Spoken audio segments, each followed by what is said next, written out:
Hai semua, dalam video kali ini Abang Telco ingin menunjukkan cara-cara untuk anda memeriksa bil bulanan semasa pelan Red One anda. Okey, sebelum itu jangan lupa untuk like, share dan subscribe untuk menyokong channel Abang Telco. Okey guys, mari kita mulakan. Langkah pertama, akses borang Red One Customer Service. Okey, pertama sekali kita perlu akses borang online tersebut sama ada melalui QR code yang tertera pada skrin ataupun melalui link yang Abang Telco telah sediakan dalam description di bawah. Abang Telco cadangkan anda untuk isi borang dengan menggunakan handphone bagi memudahkan lagi proses. Okey, selepas anda scan QR code ataupun anda buka link yang Abang Telco telah sediakan di bawah, anda akan terus ke borang customer service yang anda boleh lihat pada skrin. Anda boleh menggunakan handphone ataupun komputer untuk mengisi borang ini dengan selengkapnya. Untuk langkah kedua, anda perlu mengenal pasti jenis permohonan anda. Okey, kita scroll sedikit ke bawah. Okey, dalam bahagian ini anda perlu nyatakan permohonan anda. Anda boleh memilih daripada 9 jenis permohonan.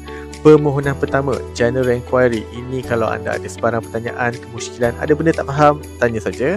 Nombor 2, Sign Up Red One Postpaid. Ini kalau anda ingin daftar nombor baru ataupun untuk kekal nombor semasa anda dan bertukar kepada Red One.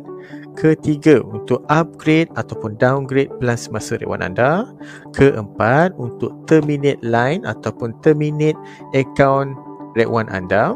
Kelima, untuk membuat pembayaran bil ataupun untuk unbar line yang telah disuspend oleh Red One. Keenam, untuk buat semakan bil semasa.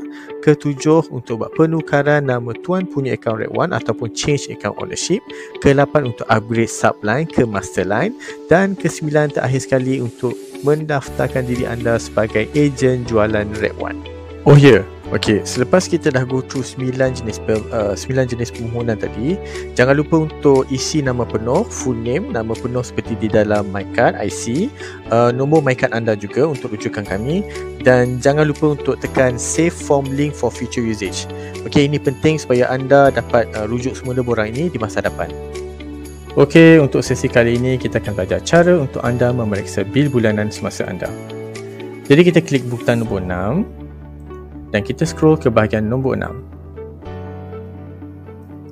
Okey, di bahagian check current bills, anda hanya perlu mengisi nombor telefon semasa Red One untuk Abang Telco memeriksa bil semasa. Ia juga membolehkan kami bekerja dengan lebih mudah dan lebih efisien.